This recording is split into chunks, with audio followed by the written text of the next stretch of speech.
Hey guys, in this video, we will be covering the Marketing tab.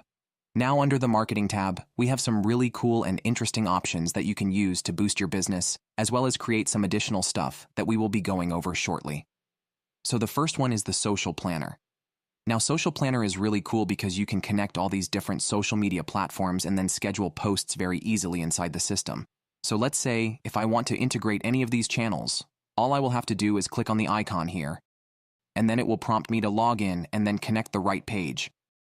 So let me just select a few of these here. Now, as you saw that, I connected 3 channels here, including Facebook, Google My Business, and LinkedIn. And in a similar way, you can also add Instagram, Twitter, or TikTok if you need to.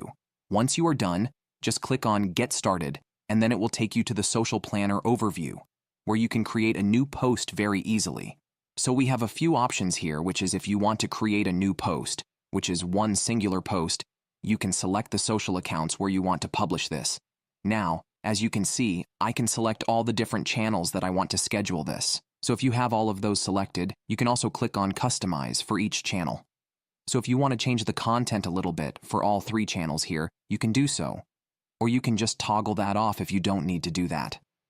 Then you can add in the content here. You can also use some formatting options here. Also add emojis to make the content more visual, and add images or videos if you need to. And the cool thing is you will be able to see the previews on the right side of the screen, and also switch between different channels here to see how it will look like on different platforms. Then you can also select a call to action. As you know, on Google My Business, you also have to give a call to action, so you can also define that here. Now, if you're posting stories or reels, you can also use that option. Of course, that's only valid for Instagram. So if you're using that, you can also use these options right here. Then once you're satisfied, you can save this for later if you want to draft it, or you can post it right away. And then it also allows you these different options, which is you can schedule posts, or you can send this for approval, or you can delete as well, of course. But if you need to use that option, that also exists right there. Now, if I go back and click on New Post, again, we do have some more options. So we can also upload from CSV. So let's say you have a content plan of like multiple posts across the month. You can upload that here, and then start creating posts through that. Also, if you'd like to save some time, you can also use our pre-built templates for social media across multiple industries, which will really help you get kickstarted for your social media content. And the last option we have is RSS Post. So RSS Post is a really good option in which you can embed RSS feeds from your blogs or websites. You can use RSS to fetch some new content from blogs or websites, and also publish them to the multiple channels that you have connected inside the Social Planner.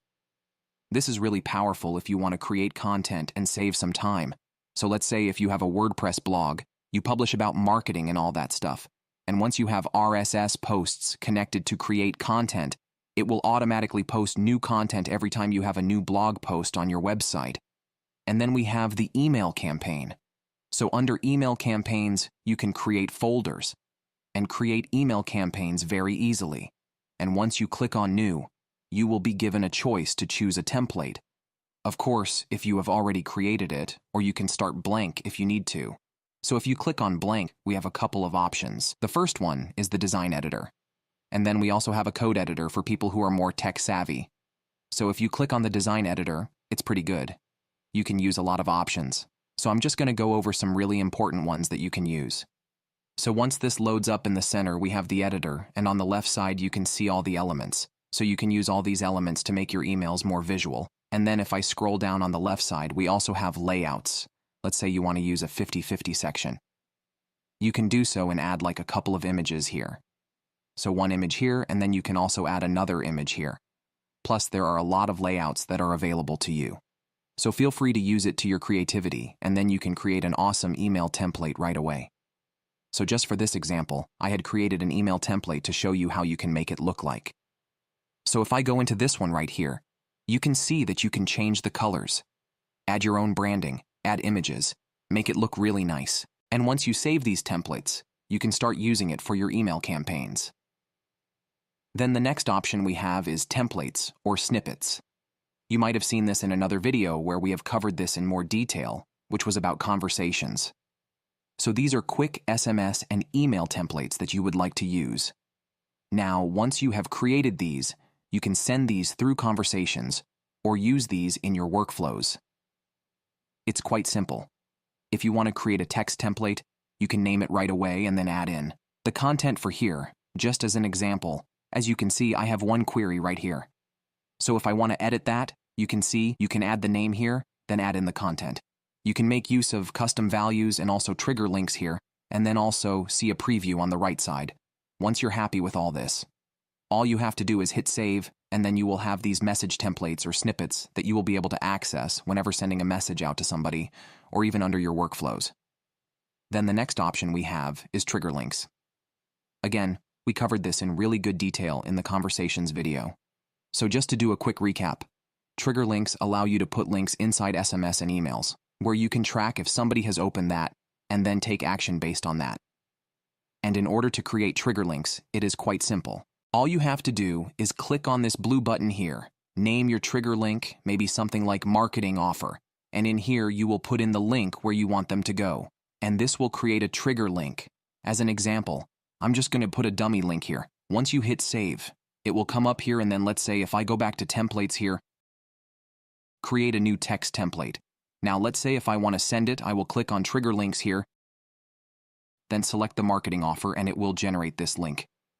When they click on that, I will be able to track it and then take more actions like training automations on it, and then be able to see that if they have opened that link or not. Now the last option we have here is the Affiliate Manager, which is a really powerful tool, which allows you to create your own affiliate campaigns. So let's say if you are selling services or products, and then you want to create a campaign where you want to promote it via affiliates, so you can pay them against any order that you receive through them. So let's go ahead and set up an affiliate campaign to see how this works. So the first thing you have to do is click on this add button right here, and this will open up the setup. Now here you can define a campaign name. So I'm just going to fill this for a marketing ebook affiliate campaign, just as an example.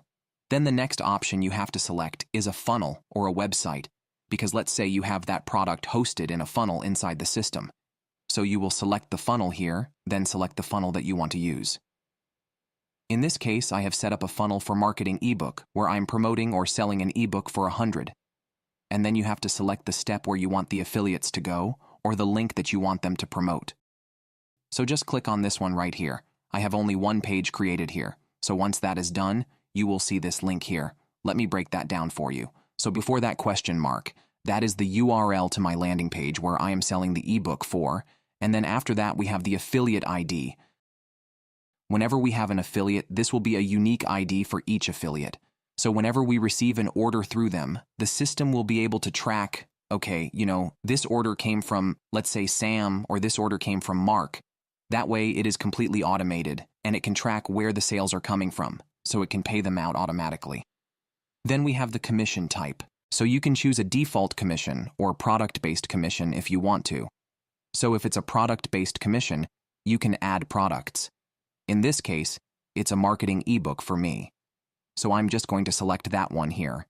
Then I can either select a percentage commission or a flat one. So in this example, I'm going to go with 20% commissions. So anytime an affiliate gets me an order, they will get 20% of that, which is 20. Then you can also add in campaign description if you want to. I'm going to skip that for now. Then you can add affiliates if you want to right away. I'm going to do that later on, so let's just skip that for now. Then you have to select the payout frequency. I'm going to use pay 30, so it will do the payouts 30th of each month. Then we also can do a second tier commission type if you need to. I'm just going to skip that for now. And then the next option we have is an email template. So by default, there is this template. If you click here, you will be able to see the content. This is the email that will go out to your affiliates so that they can start promoting your offer or your product. You can also customize it if you want to. If you have created some more templates under email templates, you can switch them out if you like. And then you can also customize the cookie life. I'm just going to do like 30 days. So let's say if somebody opened that link once and then they came back within the 30-day period, the system will still count that the sale came from that person. Now, once you're satisfied with all these settings, just hit on Create Campaign, and it will create that in a few seconds. Now, as you can see, the status of this campaign is paused, and if you click on that, you will see that we do not have any affiliates added. So in order to do that, what we can do is head over to affiliates right here, and then click on Add, and then create some affiliates. Now, if you already had affiliates from previous campaigns, maybe in another system, you can upload them from here. You can also import them from contacts, let's say if they already exist. I'm just going to select these two options just as an example to show you how it will look like. So if they're already sitting in your contacts or database, you can select that from here, and then just select them here and then hit Input. Now you can see it does take a few seconds for this to work, so once that is done, it will look something like this. Now, if I go back to my campaign right here and click here, I'm just going to click on Edit Campaign. Then click on Add Affiliate. So once I do that, I will be able to select the affiliates from here. I'm just going to select these two for now. Once that is done, I will click on Update Campaign, and then it will save that. And once we're back here, we'll just click here and then click on Update. So this campaign tends to active. Now, of course, if you had the affiliates added before, it will save you a little bit of time. As you saw that, I had to go back and forth for a couple of times. Now, let's go with the remaining settings for your affiliate manager. So, if you head over to Payouts, of course, this is where you can see all the payouts. If somebody is being paid an affiliate got you a sale, and they're getting payouts, you will be able to see and track all of that here. And then if you head over to Media here, this is where you can create assets for your offer. So let's say, if I'm promoting or selling a book for $100 for marketing, I can create some assets here, add some folders, maybe images, which the affiliates can use to promote your product. So if you add in some files, here like images, or anything of those sorts, I am just going to use this image as an example. Now, if you add more images here and assets that they can use, of course it will make it easier for them to promote it to more people. And in a more effective way, that way you will get more sales. And the affiliates will get their commissions to motivate them to push your product even more. Now, the last thing we have under Affiliate Manager is Settings, where you can customize some of the text that appears in different parts of the affiliate campaigns, like title, affiliate payouts, all of that. So if you need to change that, maybe you don't want to call the media folder a media folder. Maybe you want it to call affiliate assets or something of those sorts. So you can hit save here, and then it will customize it just like this. As you can see, it has been redeemed to affiliate assets. So in a similar fashion, you can customize the other stuff as well under settings if you need to. All right. So that was all about the marketing tab, including these amazing features that you can use. I hope you found value in this video, and thank you for watching.